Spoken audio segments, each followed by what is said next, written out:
All right, welcome back. So as we mentioned at the beginning of the show, Donald Trump earlier today was in a New York courtroom. Republican rivals Ron DeSantis, Nikki Haley out on the campaign trail, crisscrossing Iowa fresh off their latest debate. Now, Haley today touted her strength in recent polling in a matchup, potentially, this is a hypothetical, against President Biden. Ron doesn't defeat Biden. Trump is head-to-head with Biden. On a good day, he might be up by 2. In every one of those polls, I defeat Biden by double digits, 17 points in the Wall Street Journal poll. Now, a new poll of likely Iowa caucus goers shows that Trump is still dominating the field in the Hawkeye State. You see some of the numbers there. It finds Trump at 54%, Haley and DeSantis well behind that. Joining us now, Jason Miller, senior advisor to Donald Trump and the Trump campaign, joining us live from Iowa. Jason, good to see you as always. Thank you for being back here on the Hill on NewsNation. So Iowa caucuses Monday night. We see in that poll there Donald Trump at 54%. Politically, you know, 50% is sort of the magic number. Is he going to break 50% on Monday night in Iowa? Well, way to help me lower expectations here, Blake. Fact of the matter is a win is a win. 12 points is the record. No one has ever in the modern era for a contested primary contest going into caucus night actually won by more than 12, and no one has cracked 50%. So we believe that we're in very good shape with President Trump. We do believe that we're going to win. But you know what? I'm going to take the win, and I'll let the folks like you do all the expectations game. So a smart political observer who was watching this, Jason, might say, well, wait a minute. Are they trying to lower expectations going into this?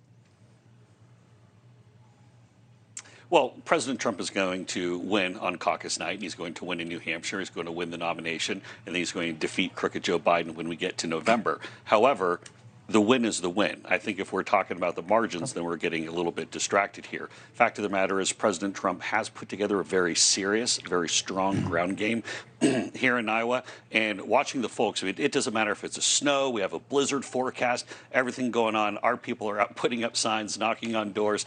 It is a real deal machine that President Trump and his team have put together, and it couldn't be more proud of our volunteers.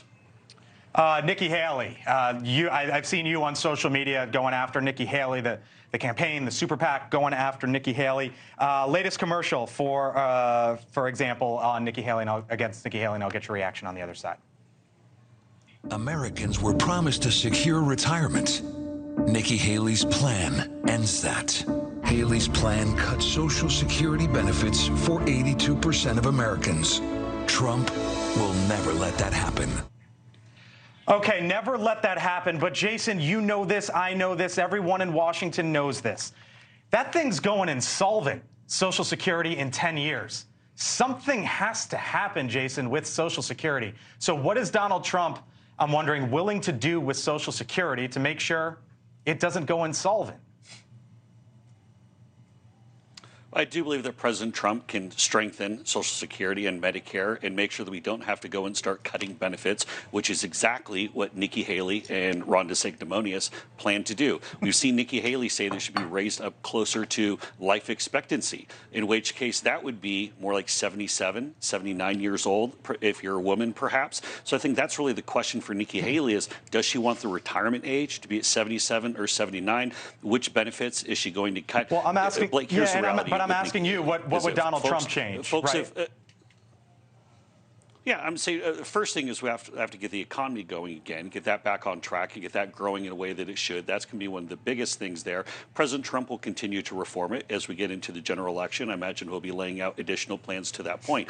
But that's a much different approach than Nikki Haley, following in the footsteps of her political idols, Mitt Romney, Paul Rhino, folks like that who want to basically just push the wheelchair right over the cliff. And so Nikki Haley is someone who very much comes from that school. And no one's really paid any attention to Nikki Haley until recently. I think Nikki is more of a fictional character in this campaign trail as opposed to a real candidate. But now folks are going to take a look at the real record, whether it's the globalist, interventionist approach that she has when it comes to foreign engagements, when it comes to raising taxes, when it comes to slashing entitlements. When Nikki Haley looks in the mirror, she sees Mitt Romney. That's got to scare people.